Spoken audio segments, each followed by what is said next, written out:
Monkey pox ఇప్పుడు దేశవ్యాప్తంగా విస్తరిస్తున్న వేళ దీనిపైన కేంద్రం నుంచి కానివ్వండి లేకుంటే రాష్ట్ర ప్రభుత్వాలు అలర్ట్ జారీ చేస్తున్నాయి సార్. నిన్న కూడా హెల్త్ మినిస్టర్ దీనిపైన సమీక్ష నిర్వహించారు. మరి నిజంగా మంకీ పాక్స్ అంత ప్రమాదకరమా? ఇప్పుడు దేశంలో మరి ఎన్ని కేసులు ఉన్నాయి? ఏ విధంగా ఇది వ్యాప్తి చెందుతుంది? మంకీ పాక్స్ ఈ మాట ఇప్పుడు గత ఒక వారం 10 రోజుల నుంచి దేశంలో మొత్తం మీడియాలో విపరీతంగా వినిపిస్తుంది. నిన్న ఇక్కడ తెలంగాణ ఆరోగ్య శాఖ మంత్రి దామోదర్ రాజనరసింహ ఆయన ఉన్నతాధికారులతో సమావేశం ఏర్పాటు చేసి దీనికి సంబంధించి ఏమేమి చర్యలు తీసుకోవాలి ఏంటి అనేది ఆయన చెప్పారు. తెలంగాణలో ఒక కేసు కూడా లేదు, బట్ ప్రివెంటివ్గా మనం తీసుకోవాలి. ఎందుకంటే కేంద్రం అన్ని రాష్ట్రాలకు ఆదేశాలు జారీ చేసింది.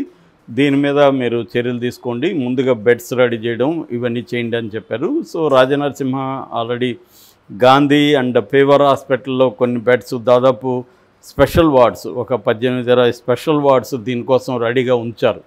ఒకవేళ ఎవరికైనా ఈ లక్షణాలు కనబడితే ఆ వార్డుల్లో వాళ్ళు ట్రీట్మెంట్ ఇస్తారు. అట్లాగే ఎయిర్పోర్టుల్లో కూడా అలర్ట్ చేశారు. ఎయిర్పోర్ట్లో కూడా చెక్ చేయడం, విదేశాల నుంచి వచ్చేవాళ్ళని ఇవన్నీ చేస్తున్నారు.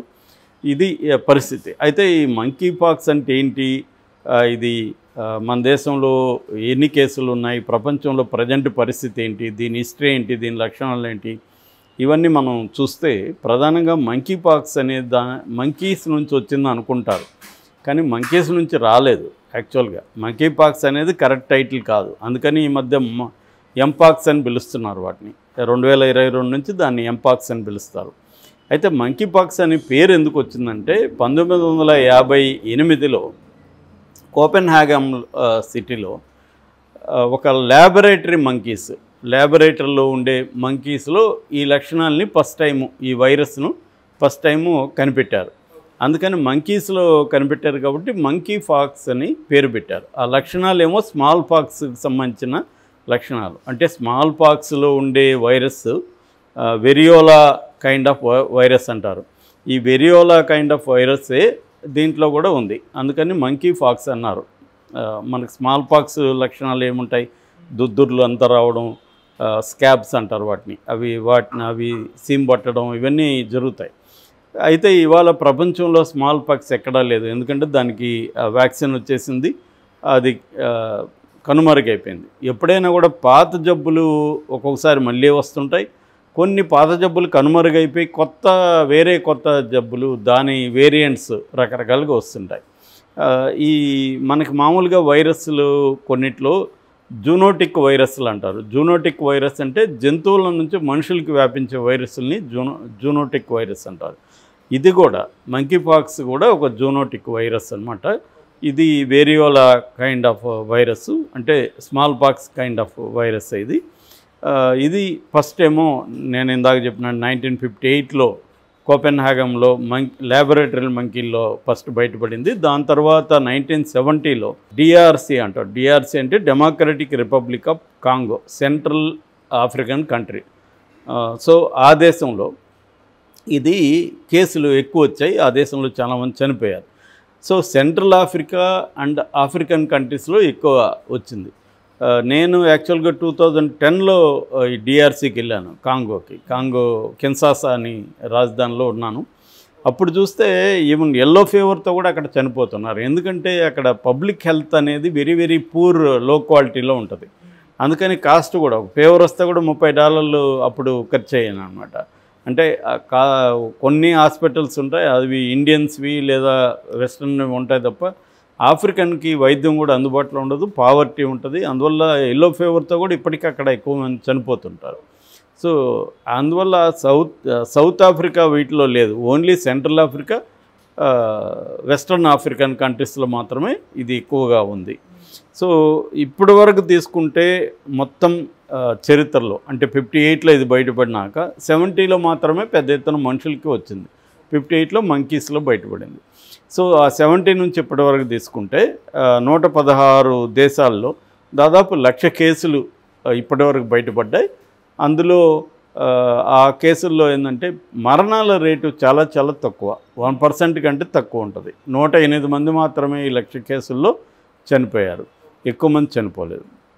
ఇక ఈ మధ్య కాలంలో తీసుకుంటే 2022 నుంచి ఇప్పటి వరకు ఈ ఎంపాక్స్ దాదాపు 30 మందికి మాత్రమే వచ్చాయని చెప్తున్నారు. అయితే ఇప్పుడు మొన్న జూన్ 15 నుంచి 2029 జూన్ 15, 24 జూన్ 15లో ఎక్కువగా వస్తున్నాయని చెప్తున్నారు. వరల్డ్ హెల్త్ ఆర్గనైజేషన్ ప్రకారం 2103 కేసులు వచ్చాయి 42 దేశాల్లో అనేది. ఇండియాలో మాత్రం తీసుకుంటే మనకి 2022 నుంచి నేను ఇందాక చెప్పినట్టుగా 30 కేసులు మాత్రమే ఇండియాలో ఉన్నాయి, మరణాలు లేదు. అయితే 32 ల్యాబ్స్ దీనికోసం కేటాయించి వైరస్లు ఎక్కడైనా ఉన్నాయనేది పరిశీలిస్తూ ఉన్నాయి ఇండియాలో. 20 మనకి లేటెస్ట్గా వచ్చిన కేసు చెప్పాలంటే మార్చి ఎండ్లో ఒక కేసు వచ్చింది. కాబట్టి మార్చి నుంచి ఇప్పటి వరకు ఒక కేసు కూడా ఇండియాలో ఎక్కడ నమోదు కాలేదు. కాబట్టి ఏ రకమైన భయపడాల్సిన అవసరం అయితే లేదు. అయితే దీని సిమ్టమ్స్ ఏమిటి, ఇది ఎలా వస్తుంది, దీని ట్రీట్మెంట్ ఏంటి, ఇవన్నీ చూసుకున్నప్పుడు symptoms more or less smallpox సిమ్టమ్సే ఉంటుంది. అంటే ఫీవర్ రావడం, హెడేక్ రావడం, బ్యాక్ పెయిన్ రావడం, తర్వాత స్వెల్లింగ్ అవ్వడం, ఈ లింపింగ్ నోడ్స్ అంటారు కదా, లింప్ నోడ్స్ వాపు రావడం, స్కిన్ ర్యాషెస్ వచ్చి దొద్దుర్లు రావడం, వాటిలో నుంచి పుండులాగా మారిపోవడం, అవన్నీ జరుగుతాయి. రేర్గా బ్రెయిన్కి కూడా ఇది సోకుతుంది రేర్ కేసులో. అయితే స్ప్రెడ్ ఎలా అవుతుందంటే బేసిక్గా ఇందాక చెప్పినట్టుగా జూనోటిక్ వైరస్ కాబట్టి జంతువుల నుంచి, ముఖ్యంగా మంకీలకి జబ్బుకి సంబంధం లేదని చెప్పాను. అంటే మంకీల ద్వారా రాదు, ప్రధానంగా రోడెంట్స్ అంటారు. రోడెంట్స్ అంటే ఉడతలు కావచ్చు, ఎలుకలు కావచ్చు, ఇలాంటి వాటి నుంచి ఇది వ్యాపిస్తుంది జంతువుల నుంచి. అట్లాగే మనిషికి నుంచి కూడా మనిషికి వ్యాపిస్తుంది. అది జబ్బున్న వాళ్ళ దగ్గరగా ఉండడం, వాళ్ళని తాకడం, వాళ్ళ వస్తువులు తాకితే మనం తాకడం, వీటి ద్వారా కూడా వస్తుంది మెటీరియల్స్. అట్లాగే ప్రెగ్నెంట్ ఉమెన్కి కానీ జబ్బు వస్తే లోపల ఉన్న శిశువుకి కూడా సోకుతుంది.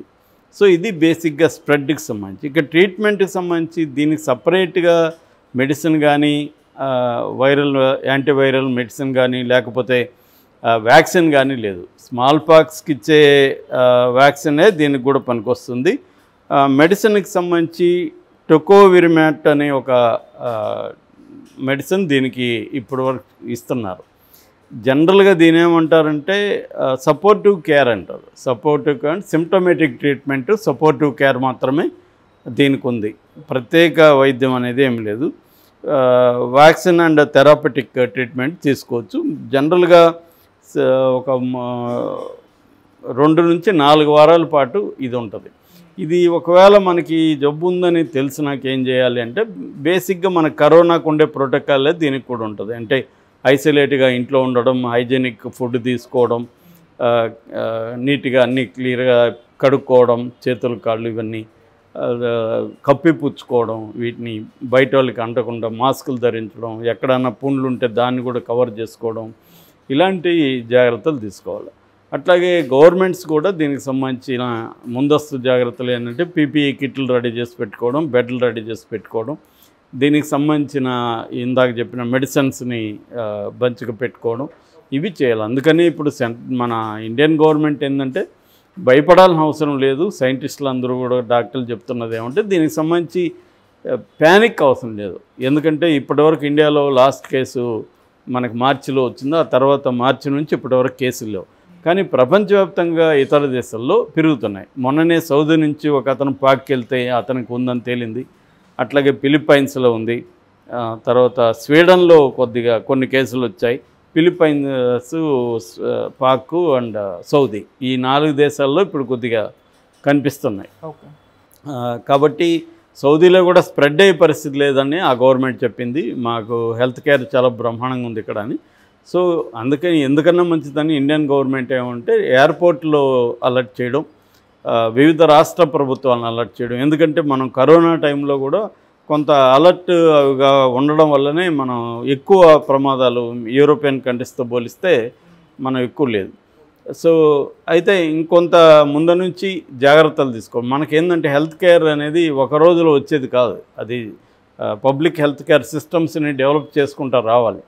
అందుకని ఇప్పుడు కరోనా తర్వాత వరల్డ్ వైడ్గా కూడా పబ్లిక్ హెల్త్ కేర్ని చేసుకుంటూ రావడం, at the same time individuals కూడా అవేర్నెస్ క్రియేట్ చేసి ఎవరికి వారు ఎటువంటి జాగ్రత్తలు తీసుకోవాలి, ఇమ్యూనిటీ సిస్టమ్ని ఎట్లా పెంచుకోవాలి, ఇవన్నీ కూడా జరుగుతుంది. ఆ నేపథ్యంలోనే మనం ఈ జబ్బు గురించి తెలుసుకోవాలి తప్ప జాగ్రత్తగా ఉండడం అవసరం తప్ప భయపడడం కరెక్ట్ కాదు. ప్యానిక్ అవ్వడం వల్లనే ఎక్కువ మంది కూడా కరోనా టైంలో కూడా చనిపోయారు. ప్యానిక్ అవ్వడం వల్ల మనకి ఏమవుతుందంటే సైకోసోమాటిక్ జబ్బులు అంటారు వాటిని. సైకోసోమాటిక్ అంటే సైకలాజికల్గా మనకి లేని దాన్ని ఉందని ఊహించుకోవడం, దానివల్ల మనకి అది ఖచ్చితంగా రావడం, మనకి హార్ట్ ప్రాబ్లం ఉందని ఊహించుకోవడం, లేకపోతే లంగ్స్ మన గాలి పీల్చుకోలేకపోతున్నాం అనుకోవడం, ఈ ఫియర్ వల్ల ఇంకా పెరుగుతాయి అన్నమాట. సో అందువల్ల మంకీ పాక్స్ వల్ల లేదా ఎంపాక్స్ కరెక్ట్గా చెప్పాలంటే ఈ ఎంపాక్స్ వల్ల భయపడాల్సిన అవసరం లేదు. ఇండియాలో స్ప్రెడ్ అనేది అసలు లేదు.